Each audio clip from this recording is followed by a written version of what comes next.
Kind of as expected, strain that's enough to put him on the DL, and we're going to have to make a move, which obviously will be bringing in a bat with Michael McHenry.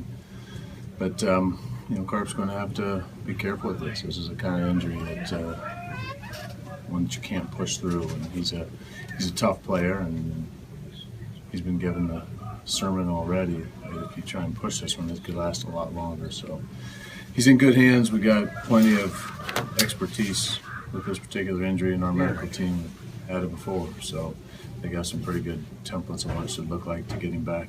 General time frame along with that template, at least when he can start doing something? Yeah, I don't have the template in front of me, but you're looking, it's going to take those 2 weeks at the very minimum. So, in the range that you guys have had from, say, Matt Adams' severity to what Yachty went through, do you know where Matt Carpenter is on that? I don't.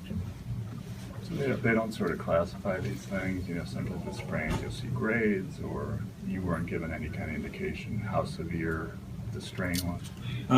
They gave a grade, I don't remember, grade 2 maybe. We'll follow up with that, but there was some sort of classification. So it's not just a tweak, it's more of a... Yeah, there's a grade to it.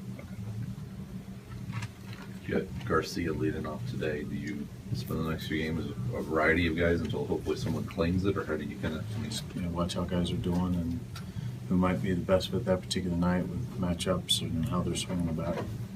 Try to get somebody to take advantage of the opportunity. What goes in the decision to bring in McHenry? We did a position back. Try to get the best bat.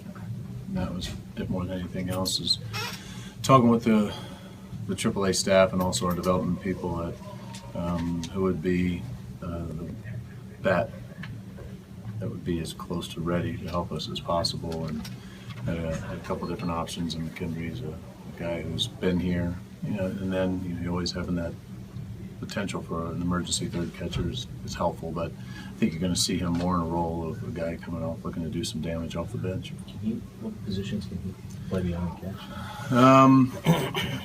Catcher pretty much. I imagine we could get him on first, but catcher's going to be the majority of the time he would spend defensively. But with a player like a Rosario, as far as the catching position goes, you're going to see him get opportunities behind the plate.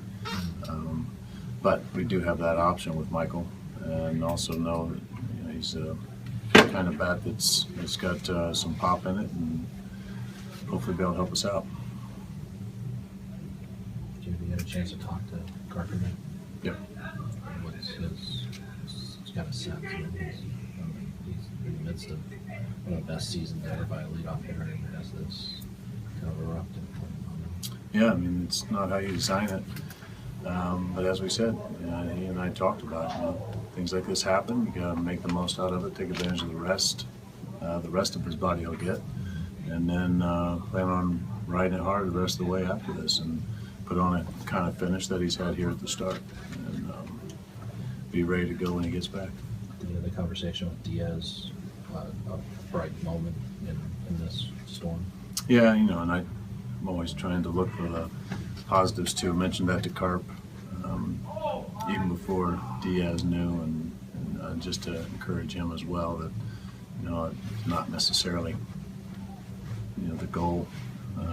We'd love to have him healthy still, but one of those benefits is the fact that we'll give Aledmys the kind of recognition that he's due, and an opportunity for him. And Matt still has the honor of being part of that all-star team, which he deserves. So it was nice being able to give that to Aledmys. He's very stoic and professional, and but also very honored.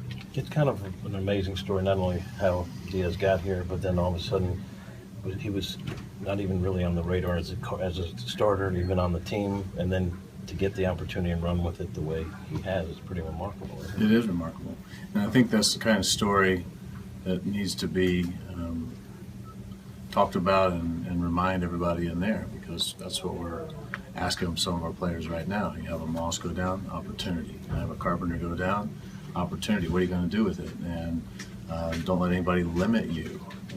And I'd say that's the story of Aledmys Diaz right now, is the fact that he had that little chance, and he jumped in and had a crack in the door, and he kicked it, and he's refusing to let it shut, and that's really how most people get started their career in this business, and that's what we need. We need guys just continue to look for opportunities to do their thing and show everybody what they got, and keep the hammer down. Like, how does that work with Aledmys? Is that they did not have to pick another Cardinal, right? Is that Collins' Terry decision, or what were the conversations that took place before you found out Aledmys would take Matt's spot? Right away we started trying to have conversations. One, to let them know the likelihood last night of how this was going, and then also an opportunity for us to put our plug in for Diaz, and the fact that especially on a team that hasn't really seen him up close and personal besides spring training, to see how good this kid's been. For us to always voice what we think and see if that can help at all. But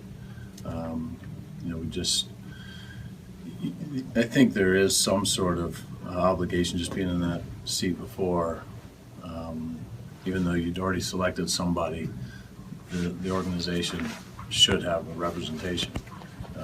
And I still think there may be opportunity for that, hopeful on the pitching side as well, as you start to iron out who can pitch and who cannot on